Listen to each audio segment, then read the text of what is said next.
some reason, my Facebook does not like me in that orientation. New phone problems. Okay, well, you're just going to have to see me this way. Hello, it's Valerie Ling coming to you live from my mobile office space, aka my car. I'm exceptionally energetic today. I've been listening to a lot of drumming music, and hence I'm going to be a little bit peppy as I go through this Facebook Live. I wanted to talk to you about, well, first of all, let me check in. How was election weekend for you? Coincided with the Eurovision. I don't know about you, but seeing Kate spin around and sing high notes and kind of go backwards and forwards kind of did my head in. I don't know what was on with that set, but good on her for being able to do something that most of us would frankly just throw up. That's not the reason why I'm coming live.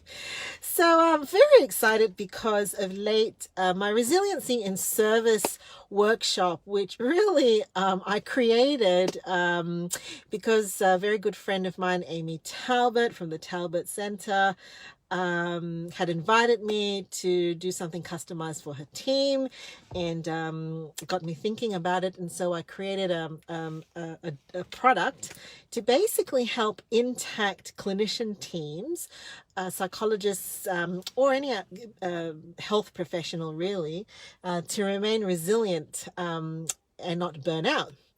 And since then, I've had some interest from some other people who've asked whether, oh, look, my family's slowly coming in and going to be wondering what I'm doing, who've been asking me if I could do the same.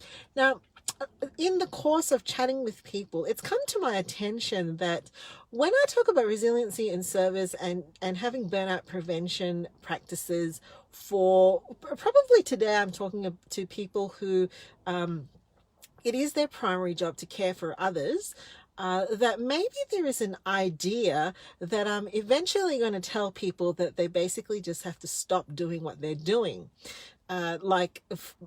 Basically saying that they'll have to cut down what they're doing, reduce what they're doing, live a life of monastic contemplation, perhaps with extended rest. Now, if you've had a chance to watch me live, I do not think I come across as being particularly monastic or particularly sedentary.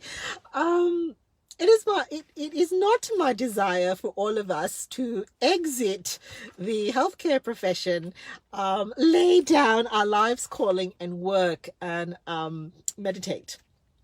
No, nor do I advocate for laziness, because I think that's pretty much what the fear is, that I'm somehow going to encourage people to leave their jobs or perhaps advocate for laziness.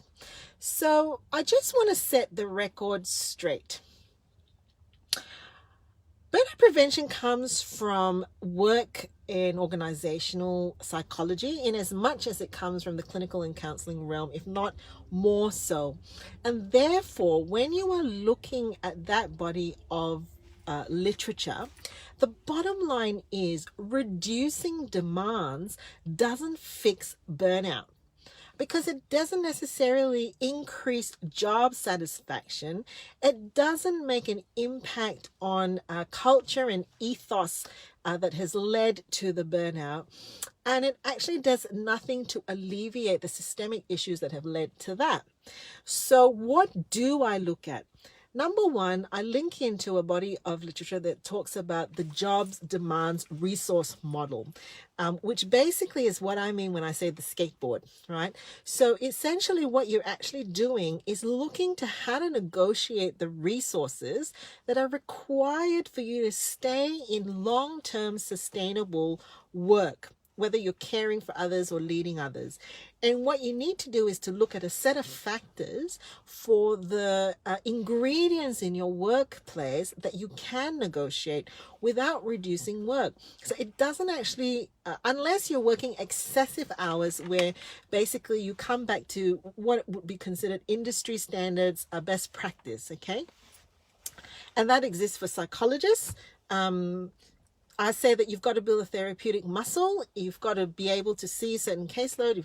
Look, all of those things are worked within the organization and within the industry. Because I would hate it if someone from the outside came into my workplace and told all of the people who worked with me that they should now go on holiday and only work 4 hours a day. Besides that, that's not best. That's not what I'm about. It's not what the literature is about. That just reduces motivation and achievement as well. Okay, so what are the areas that we can negotiate? Well, besides workload, it's work type. Actually being really clued in into the type of work that you find meaningful and are engaged with. For psychologists, it could be actually looking at the type of clients that you enjoy working with, the kind of mental health presentations that you enjoy working in. It's all about also thinking about how do I actually adjust myself when I'm sitting with people? How do I protect myself, not by exiting work, but being staying in the work and actually ensuring that I'm using the very things that I'm telling other people to use to keep myself psychologically safe and psychologically balanced when I'm even in session. Workload, work type, the way we do work. We want to look and see how we actually label the rewards that we are getting beyond money. The rewards that we're getting from the work that we do in terms of the feedback that we're getting, the performative growth that we're experiencing, the challenges that we've been given, how are we actually being rewarded? And sometimes when we've got into a bit of a negative rut, we've not been able to label those things, or we've dismissed them. Now, once we can label those things, we can increase them. Another thing that we want to look at are things like a sense of community. Where is your community in your workspace? Is it in your office? Is it in your networks? Is it in the people in the next cubicle? Where is that community?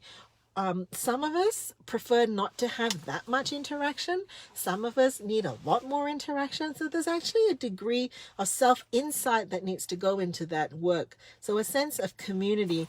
Hello, I've got someone watching from Singapore. Thumbs up. I'm talking about why I don't think laziness is the cure to burnout. Fairness is the other thing we want to look at. How do you actually get a sense that what you're doing is fair? It's in the way that the tasks are queued up. It's in the way that deadlines are produced, in the way that meetings are held. All of that stuff we look at to see, okay, where is the pressure point, or where is the way in which work is being conducted that is considered fair or not fair. I'm getting distracted because there are people coming and I don't want them on my screen because they are my peeps and I want to keep them private. Maybe I'll stop there. There's actually a couple of more things, but I hope this highlights to you that it's really not about getting lazy. I have very high professional standards. I have very high expectations for my industry. I have very much saying, hang on people, just stay there. I have a philosophy and ethos about continuing to do the work that we do to build up our work muscle so that we don't burn out. I think I'm actually going to just hit pause here. Apparently someone needs to use the car. I'll see you later.